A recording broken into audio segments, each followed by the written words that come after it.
Oke baik, Assalamualaikum warahmatullahi wabarakatuh. Perkenalkan, nama saya Chandra Arta Pratama dari kelas DKVB, NIM 2308065010018. Nah, kali ini saya akan menjawab pertanyaan UTS dari mata kuliah Metodologi Desain.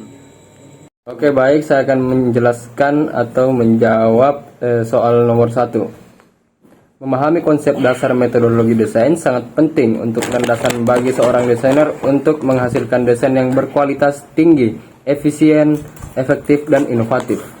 Oke baik, saya akan menjawab pertanyaan nomor kedua, yaitu pertemuan ini membantu meningkatkan kemampuan berpikir kritis sehingga pengalaman belajar mendorong mahasiswa untuk berpikir kritis tentang informasi yang mereka pelajari. Kemampuan ini penting untuk memahami dan menganalisis materi-materi selanjutnya. Oke baik, saya akan menjawab pertanyaan yang ketiga.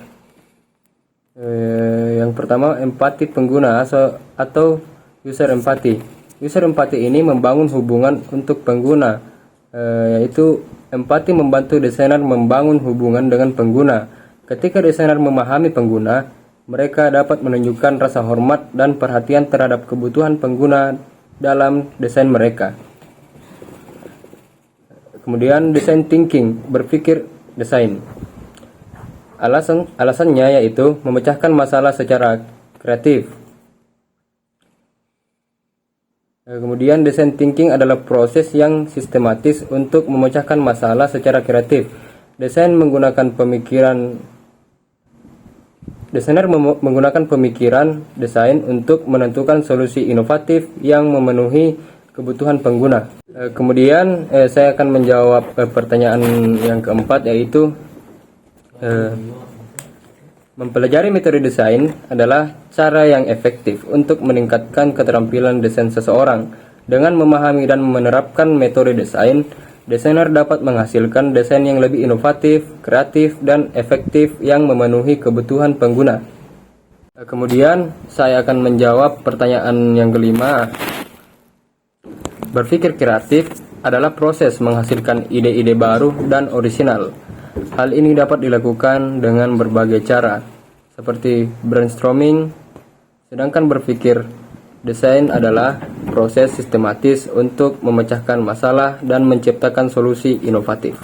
Selanjutnya saya akan menjawab pertanyaan yang keenam, yaitu mempelajari metode berpikir desain dan berpikir kreatif dapat membantu desainer dalam mengembangkan berbagai keterampilan yang penting untuk meningkatkan kreativitas dalam proses desain. Hal ini dapat menghasilkan solusi yang lebih inovatif, berpusat pada pengguna, dan berdampak positif bagi pengguna dan masyarakat. Kemudian saya akan menjelaskan pertanyaan yang ketujuh, yaitu peran education meningkatkan desainer untuk mengeksplorasi berbagai kemungkinan solusi untuk sebuah masalah. Mendorong desainer untuk memahami masalah dari berbagai sudut pandang. Kemudian dapat menjadi aktivitas yang dilakukan bersama tim atau rekan. Baik, saya akan menjawab pertanyaan yang ke-8, yaitu dalam pertemuan ini saya mengalami proses belajar yang menarik dan kaya akan pengetahuan baru tentang teknik ideation dalam desain. Melalui praktik ini, saya dapat merasakan bagaimana teknik ideation membantu memunculkan ide-ide kreatif dan inovatif. Saya juga belajar bagaimana bekerja dalam tim untuk menghasilkan solusi desain yang optimal.